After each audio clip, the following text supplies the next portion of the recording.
Self-expression, the privileged communication of one's views.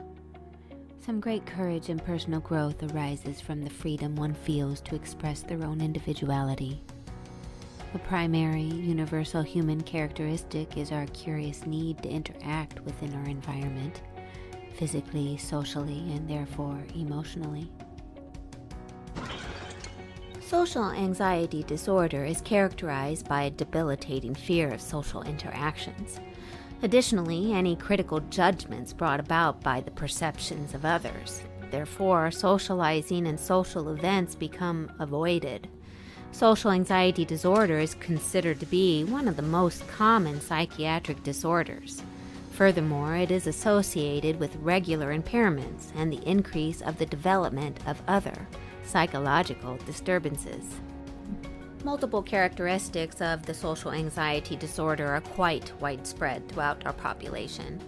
Taking into consideration, let us say, the fears one may have when speaking in front of a larger group of people.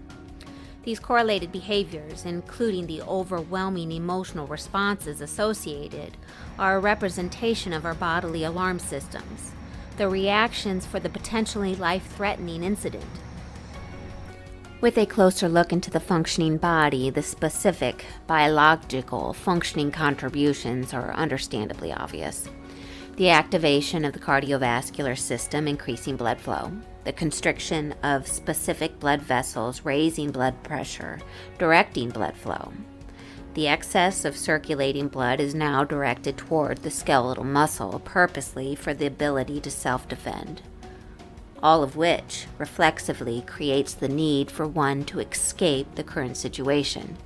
Therefore, the organisms that are able to quickly and effectively respond to a life-threatening situation will survive the course of the day. Now, with the presence of an approaching predator, this agitating alarm system is very appropriate. In our modern day, however, that approaching predator may potentially just be a group of individuals that you're about to join.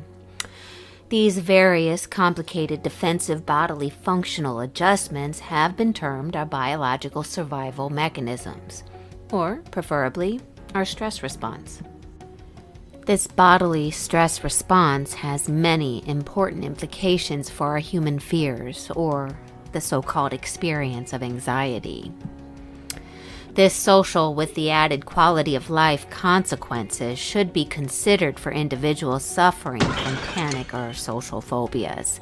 Those bearing the consequences of social anxiety disorders may appear to hide within the shadows, shying away from interactions with those in their immediate environment.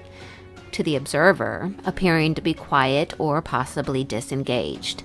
Although the internal emotional turmoil is exhaustingly overwhelming. Therefore, employment and interpersonal relationships considerably suffer due to this socializing phobia. The experience of social anxiety influences our individual's sense of self-worth, therefore our behaviors.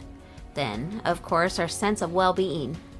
Going forth to intrude on our complete sense of self that alters our activities of participation, eventually going forth to interfere with our physical health, as the understanding that our emotions affect our physical health is dating as far back as the 2nd century physician Galen.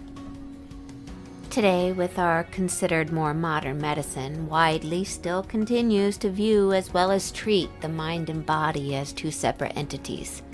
Thankfully, over the past 30-plus years or so, the needed research linking the physical structures of the central nervous system to our emotional status and behaviors has begun to move more towards the mainstream as a more holistic version of health emerges.